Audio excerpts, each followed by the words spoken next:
బేహద్దు పరం మహాశాంతి. బేహద్దు ఆత్మిక పరివారమునకు, ఆత్మిక సోదరి సోదరులకు బాపూజీ దశరథ్భాయ్ పటేల్ తెలుగు ఛానల్కు స్వాగతం. లైవ్ ప్రోగ్రాంలో అనంతబాయి తోటి అడిగిన ప్రశ్నలకు సమాధానం సగుణ నిర్గుణానికి అతీతమైన అనేటువంటి ఎపిసోడ్లో 1136 మరి అన్నయ్యని అడుగుతూ ఉన్నారు. దుఃఖి అశాంతి ఆత్మలకే అని కాదు, నెగిటివ్ ఆత్మలను భూతాలను ఎలా మా నుండి పారద్రోలాలి అని అడుగుతూ ఉన్నారు. దీనికి అనంతబాయ్ చెప్తూ ఉన్నారు, చెడు ఆత్మలను భూతాలను ఇవన్నీ కూడా కర్మల ఖాతా అనుసారంగా జరుగుతూనే ఉంటాయి. ఎంతవరకు ఖాతా ఉంటుందో అంతవరకు వస్తూనే ఉంటాయి. మీ దగ్గర శక్తి ఉన్నంత వరకు వీటిని పారద్రోలగలుగుతూ ఉంటారు. మీ యొక్క కనెక్షన్ ఉన్నటువంటి భూత ప్రేతాలు అంత త్వరగా మిమ్మల్ని వదిలిపెట్టవు. కర్మ బంధనను మీరు ప్రశాంతంగా కూడా మిమ్మల్ని ఉండనివ్వవు. ఇవి వేరు వేరు రూపాల్లో మీ ఎదురుగా కూడా వస్తూ ఉండొచ్చు. కొంతమంది ఆరోగ్య రూపంలో వస్తుంది, కొంతమంది ఫైనాన్షియల్ రూపంలో వస్తున్నాయి. ఇవన్నీ కూడా మరి కర్మానుసారంగా జరుగుతూ ఉంటాయి. అందుకని మీ ఆరాను చాలా స్ట్రాంగ్గా చేసుకోండి. మీకు మీరు నుండి రక్షించుకోండి. ఆత్మస్వరూపంలో ఉండే అభ్యాసం చేయండి. భూత ప్రేతాలు క్రిమి కీటకాలను మీ నుండి దూరం చేయండి. 84 జన్మల నుండి మరి మానవ ఆత్మలు భూమి మీద ఉన్నాయని, 84 లక్షల జీవరాశులు కూడా జన్మలు తీసుకొని ఉన్నారు 84 లక్షల యోనుల్లో. ఇవన్నీ కూడా మరి కర్మలు తయారు చేసుకొని వచ్చి ఉంటారు మానవాత్మలు. అందుకని మనుషుల యొక్క జన్మ చాలా పవర్ఫుల్. మరి మీ యొక్క ఆత్మ చైతన్యాన్ని జాగృతం పెంచుకోండి. కర్మ బంధన లేకున్నా భూత ప్రేతాలు రావచ్చు, కానీ మనకంటే కూడా వాటి పెత్తనాలు ఎక్కువైపోయినాయి. ఇప్పుడు తమను తాము జ్ఞాన మార్గంలోకి తీసుకొని వెళ్ళటానికి మీరు పురుషార్థం చేయండి. మీకు ముందు ముందు కూడా వాటి నుండి ముక్తులు కాగలుగుతూ ఉంటారు. ఇంకా అజ్ఞాని అయితే ఇంకా కర్మ బంధనాల్లో ఇరుక్కుపోతూ ఉంటారు. మీకైతే ఫ్రీడమ్ ఉంది కదా, మీకు ఏది ఎలా తోస్తే అలాగా చెయ్యండి అని అంటూ ఉన్నారు. ఇంకా కొంతమంది అడుగుతూ ఉన్నారు అన్నయ్యని, మరి ఈశ్వరుడి యొక్క దర్శనం కోసం మానవులు ఏం చెయ్యాలి అని. దీని ఈశ్వరుడి యొక్క దర్శనం గురించి అనేది 5 శాస్త్రాల్లో కూడా చెప్పారు. కపిల ముని కూడా ఇంకో యోగ శాస్త్రం గురించిలో కూడా రాశారు. ఇలా మనకు 5 కాకుండా 6 శాస్త్రాలు ఉన్నాయి. ఋషులు మునులు రోజు కూడా ఒక చోట ఏకత్రితమయ్యి మరి మానవుల్ని వీటి నుండి రక్షించటం ఎలాగా, మరి సుఖాలు వెనకాల మనుషులు పడుతూ ఉన్నారు, త్రాహిమాం త్రాహిమాం అంటూ ఉన్నారు. మరి వాళ్లకు ఏం లభిస్తుందో లేదో తెలియదు. మరి వాళ్ళ యొక్క ఈశ్వరుడి యొక్క దర్శనం ఎలా పొందుతారు అనే ఉద్దేశంతో కూడా ఈ యొక్క శాస్త్రాల్లో కొన్ని జ్ఞానము చెప్పడము జరిగింది అంటూ ఉన్నారు. నెక్స్ట్ ప్రశ్న, ఆత్మ జ్ఞానం ఇంకో ముందు కోసం అంటే ఆత్మ జ్ఞానం పొందడం కోసం ఎన్ని సంవత్సరాలు పడుతుంది? ఆత్మ సాక్షాత్కారం అవ్వటం కోసం, పొందటం కోసం ఎన్ని సంవత్సరాలు పడుతుంది అని అడుగుతున్నారు. దీనికి బాపూజీ అనంతబాయ్ అంటూ ఉన్నారు, మీ యొక్క ఇది మీ సాధన పైన, జ్ఞానం యొక్క ధారణ పైన ఆధారపడి ఉంటుంది. మరి పాత వాటిని మరి పట్టుకొని కూర్చుంటే, జరిగిపోయిన వాటిని కూర్చుంటే అవి మరి ఎందుకు ముందుకు పోనివ్వవు కదా. అలా కుదరకుండా కొత్త వాటిని పట్టుకొని కూర్చోకుండా జ్ఞానం విని అభ్యాసం చేయాలి. ఇవి చాలా శాస్త్రాల్లో పాత పద్ధతులు ఉన్నాయి, అది వదిలేసేయండి. ఇప్పుడు లేటెస్ట్గా బాపూజీ చెప్పేటువంటి ఈజీ మెథడ్ని మీరు పట్టుకోండి. కొంతమందికి సాధనలో 5 సంవత్సరాలు, 10 సంవత్సరాలు, 15 సంవత్సరాలు, 20 సంవత్సరాలు పట్టవచ్చు. జ్ఞానం యొక్క చదువు ఎంత చదువుకుంటూ ఉంటారు, కోర్సు ఎంతగా పూర్తి చేస్తూ ఉంటారో అంతగా మీరు ఈ యొక్క ఆత్మ లెసన్ను పట్టుకొని ఆత్మ జ్ఞానము, ఆత్మ సాక్షాత్కారము కూడా పొందటానికి ఎంతో ఉపయోగపడుతూ ఉంటుంది అని అంటూ ఉన్నారు అనంతబాయి. ఇకపోతే మరి చిత్త వృత్తుల నిరోధ అన్నారు కదా. చాలామంది ముక్తి విషయంలో జ్ఞానం మీకు అభ్యాసం సహయోగం చేస్తూ ఉంటుంది అంటే బీకే వాళ్ళు మనుష్యాత్మలు మనిషి చనిపోతే శరీరం వదిలేస్తే మళ్ళా మానవ శరీరమే తీసుకుంటుంది అని చెప్పారు అని అడుగుతూ అని కామెంట్ పెట్టారు. దీనికి అనంతబాయ్ అంటూ ఉన్నారు, అసలు వాళ్ళ సిద్ధాంతమే రాంగు, శాస్త్రాల్లో ఆ మాట ఎక్కడా లేనే లేదు, సనాతన ధర్మానికి విరుద్ధంగా ప్రచారం చేస్తున్నారు, ఏ ధర్మశాస్త్రాలు కూడా వాళ్ళు ఒప్పుకోరు. మరి అలాంటి వాళ్ళ జ్ఞానం మేము ఇక్కడ చర్చించము, మా జ్ఞానమే వేరు. తమో ప్రధాన ఆత్మలు చనిపోతే వృక్షాలుగా జన్మ తీసుకుంటారని శాస్త్రాల్లోనే చెప్పారు, జంతువులుగా కూడా పుడతారు అని కూడా చెప్పాడు. మనిషి మనిషిగానే పుట్టడం అనేది ఒక సతో ప్రధాన ఆత్మలకు మాత్రమే జరుగుతుంది.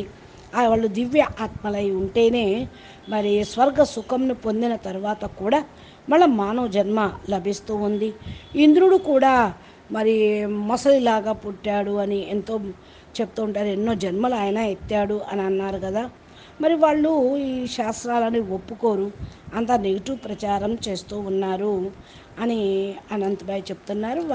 ఆ జ్ఞానం వేరు, మా జ్ఞానం వేరు, దాని యొక్క విషయాలు ఇక్కడ మేము చెప్పటం అనేది సబబు కాదు. ఎవరి సిద్ధాంతం ఎవరి జ్ఞానం వాళ్ళు ప్రచారం చేసుకుంటారు. మీరు మీ యొక్క బుద్ధిని ఉపయోగించి జడ్జిమెంట్ మీరు తీసుకోవాలి, అంతేకాని ఎవరిని విమర్శించము, విమర్శించేది కూడా లేనే లేదు అంటున్నారు అనంతబాయ్. ఇకపోతే ఇప్పుడు చూడండి, మరి మానవులు భూత ప్రేతాల యొక్క సినిమాలు వీడియోలు చూస్తూ ఉంటే వాళ్ళ లోపల టెన్షన్ పెరిగిపోతుంది, భయం అనేది భయ ఆందోళనలు వస్తూ ఉంటాయి. ఇయే బీపీలకు షుగర్లు పెరగటానికి కారణము అవుతూ ఉంటాయి. జ్ఞానం యొక్క విషయాలు వింటూ ఉంటే పూర్తిగా మరి అన్నిటి నుండి దూరం కాగలుగుతారు. మరి కొన్ని సత్యం కదా అనుకొని పట్టుకుంటే బాధపడతారు. రోగాలన్నిటికీ కూడా మీ ఆలోచనే కారణమని డాక్టర్సు సైంటిస్టులు చెప్తున్నారు. ఎప్పుడైతే నిర్భయ జీవితాన్ని మీరు అవలంబిస్తూ ఉంటారో అప్పుడు ఏ రోగాలు ఉండవు. చెప్తారు చూడండి, no desires, no tensions, no diseases అని అంటూ ఉంటారు. అంటే చూడండి, పిచ్చి వాళ్ళు ఉన్నారు, వాళ్ళకి ఏ కోరికలు ఉండవు, ఆశలు ఉండవు, వాళ్ళకి ఏ రోగాలు కూడా ఉండవు. పిచ్చాసుపత్రుల్లో ఎవరికైనా పిచ్చి వాళ్ళకి బీపీ షుగర్ ఉన్నట్టు దాఖలాలు ఎక్కడన్నా ఉన్నాయా? లేవు. ఎందుకంటే వాళ్ళ మనసును పూర్తిగా కంట్రోల్ తప్పిపోయారు. మనసు కంటే అతీతమా అంటే అతీతమని కాదు, అసలు మనసు లేకుండా వాళ్ళు ఏం ఆలోచిస్తారు, ఏం మాట్లాడతారు, ఏం చేస్తారో వాళ్ళకే తెలియదు. అంటే మనసు అనేది సరిగ్గా లేనప్పుడు భయం ఎక్కడ ఉంటుంది? ఇంకా ఏ భావాలు ఎమోషన్స్ వాళ్ళకు ఉండవు, వాళ్ళు తోచింది చేస్తూ ఉంటారు. వాళ్ళు ఆల్మోస్ట్ అది ఒక జంతువు వాళ్ళు చేసినట్లే ఉంటూ ఉంటుంది వాళ్ళ వ్యవహారం కూడా. మరి అందుకనే చూడండి, జంతువులు కూడా ఏ టెన్షన్ ఏ బాధ పరేషాన్లు ఉండవు, వాడికి రోగాలు కూడా లేవు, షుగర్లు బీపీలు అని అంటూ ఉంటారు. అందుకనే మీ లోపల ఎవరైతే ఎప్పుడైతే ఆలోచన రహితంగా మీరు ఉంటూ ఉంటారో మీకు ఎప్పుడూ కూడా రోగాలు రావని సైకియాట్రిస్టులు కూడా చెప్తున్నారు. మనసుకు అతీతంగా అయిపోవాలి అని. ప్రతి గడి అయినా ఒక్క గడి అయినా సరే శాంతిగా మీరు కూర్చోండి. అది భక్తి మార్గంలో అనేక రకాలు చెప్తారు, కానీ జ్ఞాన మార్గంలో భయం ఉంటే మరి ఆటోమేటిక్గా వాటిని తొలగించుకునే సాధన పురుషార్థం చేస్తారు. ఇక భక్తి మార్గంలో పరిగెడుతూ ఉంటారు, ఆ పని చేయాలి ఈ పని చేయాలి, ఆ ఆలోచన ఈ ఆలోచన, ఈ టెన్షన్ ఆ టెన్షన్ అన్నీ. కానీ జ్ఞానులకు ఏం చెయ్యాలో ఏం చేయకూడదో, ఏం తినాలో ఏం మాట్లాడాలో ఏం ఎలా ఉండాలో అన్నీ వాళ్ళకు అవగాహన అయిపోతూ ఉంటుందన్నమాట. అప్పుడు అన్నిటికీ అతీతంగా అవుతారు. అలా అనుకుంటున్న జ్ఞానులకు రోగాలు లేవా అని కాదు, డిప్రెషన్లు అశాంతి చింతన ఎక్కువగా ఉండవు అని చెప్తున్నారు. చిత్తం యొక్క స్టేజ్ని కథం చేసుకుంటే అశాంతి ఉత్పన్నమయ్యేదే లేదు. అందుకనే జ్ఞానులు ఏకాంతాన్ని కోరుకుంటూ ఉంటారు, ఏకాంతంలో ఉండటాన్ని ఇష్టపడుతూ ఉంటారు. బయటికి వెళితే అనేక మందితోటి మాట్లాడటం, అనేక మంది మాటలు వినటం జరుగుతూ ఉంటుంది. వాటి యొక్క వైబ్రేషన్స్ ఉంటాయి, వాళ్ళ యొక్క సుఖ సాధనాలు మరి సుఖమైన మాటలు దుఃఖమైన మాటలు కూడా వింటూ ఉంటే మనం ఎమోషన్లో కూడా వస్తూ ఉంటారు. జ్ఞానంతో మిమ్మల్ని మీరు వీటన్నిటికీ కూడా సమాప్తం చేసుకోవాలి. ఒక్కోసారి జ్ఞానులకు కూడా కష్టాలు బాధలు ఉన్నప్పుడు కొంత వినాల్సి వస్తూ ఉంటుంది. విని వారికి మరి బాపూజీ తరపున జ్ఞానం తరపున కొద్దో గొప్ప మళ్ళా ఆత్మజ్ఞానం చెప్తూ ఉంటే వాళ్ళు సమయానికి సమయస్ఫూర్తి మర్చిపోయి ఉండవచ్చు. అప్పుడు ఏమవుతుందంటే వాళ్ళు మళ్ళీ జాగృతం అనేది అవుతూ ఉంటారు. అందుకని ఆత్మ జాగృతికి హెల్ప్ అవుతుందని వాళ్ళ మాటలైనా వినటం అనేది జరుగుతుంది అంటూ ఉన్నారు మరి అనంతుభాయ్. మనసుని సరి చేసుకుంటే సరిపోతుంది. జ్ఞానులు ఇది చేయగలుగుతారు, భక్తులు అజ్ఞాని ఆత్మలు ఇవి చేయలేరు. మన మాటల యొక్క ప్రభావం వాళ్ళకి కాన్ఫిడెన్స్ని తీసుకొస్తూ ఉంటుంది. శ్వాస స్థితి కూడా వాళ్ళు మలుచుకుంటూ ఉంటారు. అందుకనే వాళ్ళు వాళ్ళ మాటలు విన్నా జ్ఞానంగా వాళ్ళని మలచవచ్చు. ఆ, అందుకని అట్లా అనుకుంటే ప్రపంచంలో వాళ్ళందరి యొక్క దుఃఖాలు విని మనం వాళ్ళనేం తొలగించలేం కదా. కర్మ బంధనాలు ఒక్కొక్కరికి కూడా చాలా భారీగా ఉంటాయి. పరీక్షల సమయం వచ్చినప్పుడు దాని రిజల్ట్ బయటపడినప్పుడు మరి దానికి కూడా టైం పడుతూ ఉంటుంది. అప్పుడు చిత్తంలో అస్థిరత వస్తూ ఉంటుంది. బాధలు వచ్చినప్పుడు పరీక్షా సమయంలో అశాంతి ప్రారంభమవుతుంది. అందుకనే చెప్తారు యోగంలో సంకల్పరహితమైన స్థితి ఉండాలి, నిస్సంకల్ప స్థితి అంటారు. ఎప్పుడైతే నిస్సంకల్ప స్థితి వస్తుందో పరమాత్మతోటి కనెక్ట్ అవుతూ ఉంటారు. అప్పుడు జ్ఞానికి కూడా మరి ఇవన్నీ కూడా మరి వస్తూ ఉన్న ఆత్మస్వరూపంలో స్థిరంగా ఉండగలుగుతూ ఉంటారు. వాళ్ళకు వచ్చిన ఎవరి సలహాతోటైనా సరే బాపూజీకి చెప్పేసుకొని పరమాత్మతోటి మాట్లాడుకొని వాళ్ళు ఆత్మస్వరూపంలో ఉంటారు. నేను శరీరంను కాదు, పరం లైట్, పరం ప్రకాశ స్వరూపమైన ఆత్మను, చైతన్యమైనటువంటి ఆత్మను. నేను మనసుని కాదు, బుద్ధిని కాదు, శరీరముని కాదు, ఈ పంచతత్వాల మనిషిని కాదు. నేను పరం పరం పరం పరం శుద్ధ చైతన్యమైన ఆత్మను అనే భావనలో వాళ్ళు రావటంతో ఆ యొక్క టెన్షన్ అయినా ఏదైనా కర్మ బంధం నుండైనా విముక్తులు కాగలుగుతూ ఉంటారు. వెంటనే ఈ యొక్క స్టేజ్లో వాళ్ళు పరమాత్మతోటి కనెక్ట్ అయిపోతూ ఉంటారు. పరం పరం పరమాత్మ అనుకుంటూ పరమాత్మతోటి జోడించబడటం ద్వారా వాళ్ళ యొక్క మనసు అన్నిటి నుండి కూడా అన్య చింతన నుండి అతీతమైపోతూ ఉంటారు. ఆలోచనే లేనటువంటి స్టేజిలో నేను ఉండాలి అనుకుంటారు. ఆలోచన అనేది వస్తే భూమి మీద ఉంటాం, ఆలోచన లేకపోతే పరంధామంలో ఉంటాం. చూడండి ఎంత మంచి మహావాక్యము. అనగా శూన్యంలో ఉంటాము అని అంటారు. శూన్యంలో ఉంటే ఇంకా ఆలోచించాల్సిన అవసరం లేదు. జ్ఞాని ఇలాగే ఉంటారు. ప్రతి సెకండు ఆలోచిస్తూనే ఉన్న మనసు వరకు వెళ్ళిపోతూ ఉంటుంది. చెడు భావాలు కలుగుతూ ఉన్న మనుషులు అయితే వాళ్ళని వాళ్ళు మలుచుకోలేకపోతూ ఉంటారు. ఎప్పుడైతే మరి ఏదైనా మనసు వరకు వెళ్తే రోగ శోకాలన్నీ ఈ యొక్క భావంతో చెడు భావాలతోటి మొలకెత్తుతూ ఉంటూ ఉంటాయి. ఆలోచనే లేదు. మీరు ఆలోచించాలి అనుకుంటే విశ్వ కళ్యాణం కోసం ఆలోచించండి.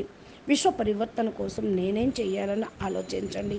ఆత్మ జాగృతి గురించి ఆలోచించండి. విశ్వం గురించి ఆలోచించారో మీ ఆలోచనలో కూడా శక్తి అనేది వస్తూ ఉంటుంది. ఇంక ఏది కూడా మీకు పవర్ లాస్ అనేది కానే కాదు.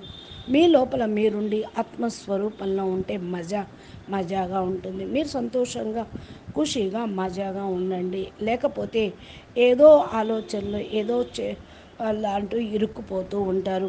అందుకనే బాపూజీ కూడా ఎప్పుడూ చెప్తూ ఉంటారు శోచన స్వరూపంగా కావద్దు అని. అంటే ఆత్మస్వరూపంలో ఉంటే విశ్వ కళ్యాణం కోసం ఆలోచిస్తూ ఉంటే ఏం ఆలోచిస్తాం?